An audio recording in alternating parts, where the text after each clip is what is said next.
Bonsoir, dans un instant, toutes les conséquences de la tempête Christine sur la France, mais juste avant, parlons du chauffage et des températures, ça a un lien, nous avons fait des économies depuis le début du mois de décembre et tout cela se chiffre par rapport aux moyennes de saison. Les températures d'ailleurs s'apprêtent à remonter sur la France à partir de ce week-end, à commencer par le sud-ouest. Alors tout cela se chiffre par exemple sur les 3 mois, décembre, janvier, février. Pour un appartement d'environ 70 mètres carrés chauffé à l'électrique, eh bien cela correspond à une économie cette année d'environ 165 € à Lyon, 158 € à Marseille. La moitié nord n'est pas en reste. L'économie réalisée par ces températures très douces sur le chauffage électrique notamment correspond à près de 150 € sur tout le nord-est du pays. Pour 3 mois, ça compense largement les grandes dépenses faites l'année dernière avec des températures qui étaient au contraire beaucoup plus basses. Cette nuit, des températures proches des gelées sur tout le centre et le nord-est du pays. Quelques gelées à Strasbourg et également à Aurillac.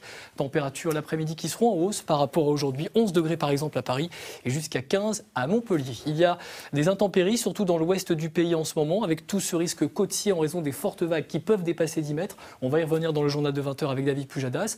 Des crues également en Aquitaine et le risque d'avalanche sur les Pyrénées qui est maximal, 5 sur 5. Soyez extrêmement prudents. On va retrouver ce soir donc ces averses qui peuvent survenir sur une très grande partie du pays, temps plus calme près de la Méditerranée. Les pluies restent bloquées près des Pyrénées où il neige au-dessus de 1000 mètres. Et demain matin, toujours ces conditions encore compliquées sur le sud-ouest du pays avec un risque d'avalanche très élevé. La perturbation dans l'est avec quelques chutes de neige, mais déjà quelques éclaircies de retour sur le nord-ouest. On aura quand même des nuages un peu plus présents sur la Bretagne dans le courant de l'après-midi. Alors ensuite, place à l'amélioration, place à l'anticyclone avec un temps qui sera de plus en plus ensoleillé jusqu'au week-end. On y revient après le journal.